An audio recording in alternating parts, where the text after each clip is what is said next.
A man stood on a railroad bridge in Alabama, looking down into the swift waters of the Owl Creek River below.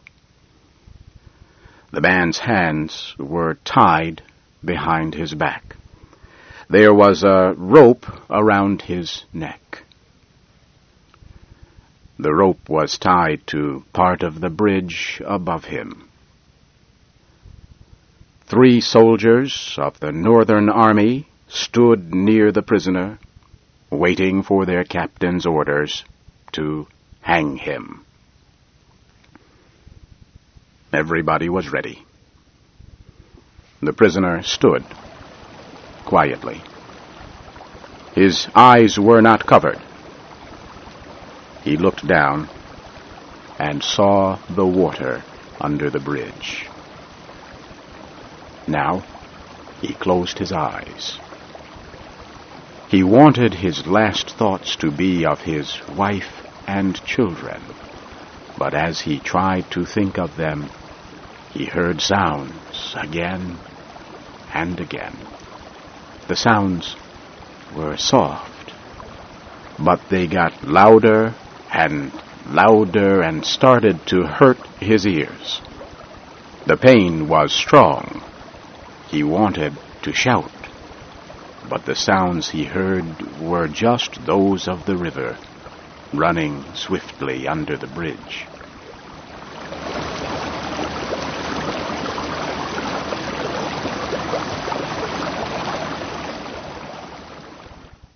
The prisoner quickly opened his eyes and looked at the water. If I could only free my hands, he thought. Then I could get the rope off my neck and jump into the river. I could swim under the water and escape the fire of their guns. I could reach the other side of the river and get home through the forest. My house is outside of their military area, and my wife and children are safe there. I would be, too.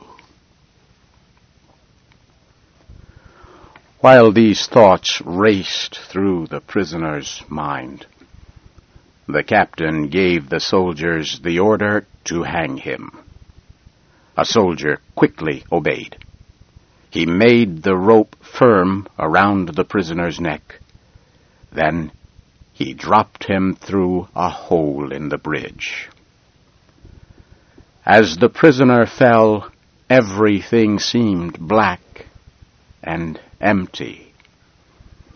But then he felt a sharp pain in his neck and could not breathe. There were terrible pains running from his neck down through his body, his arms, and his legs. He could not think.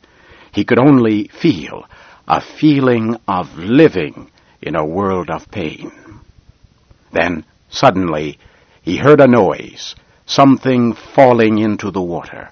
There was a big sound in his ears. Everything around him was cold and dark.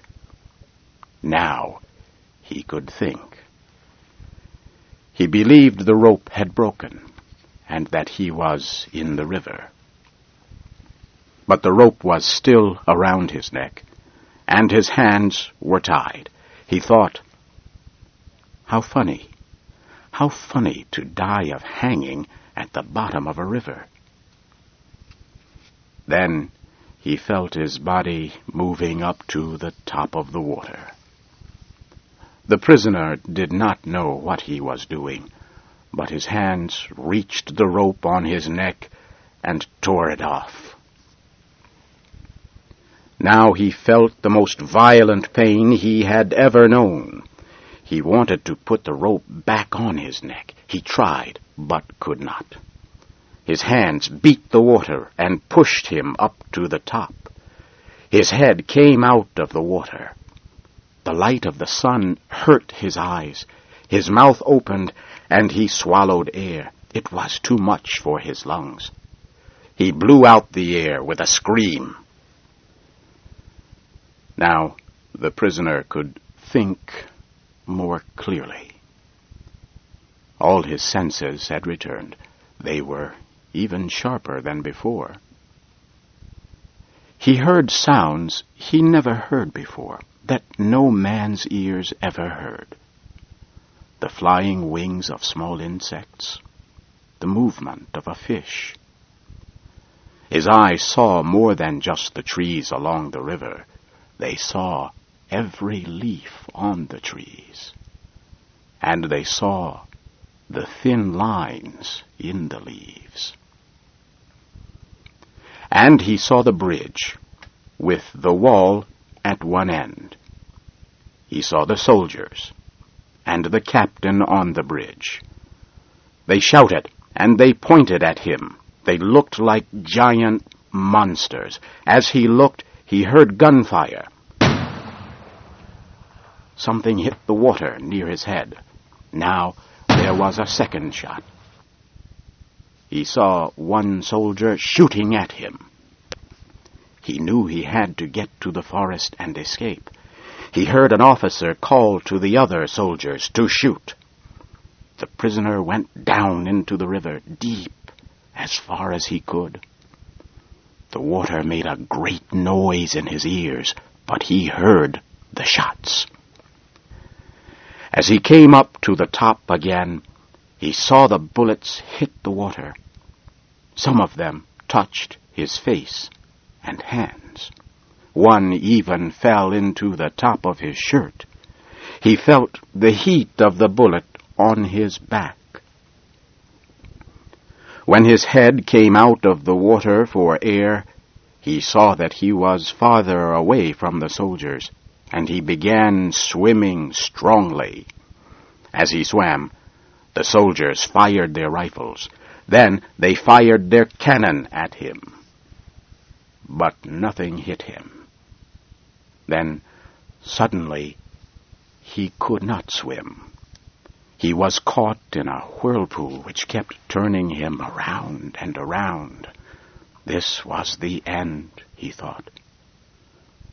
Then, just as suddenly as it had caught him, the whirlpool lifted him and threw him out of the river. He was on land. He kissed the ground. He looked around him. There was a pink light in the air. The wind seemed to make music as it blew through the trees.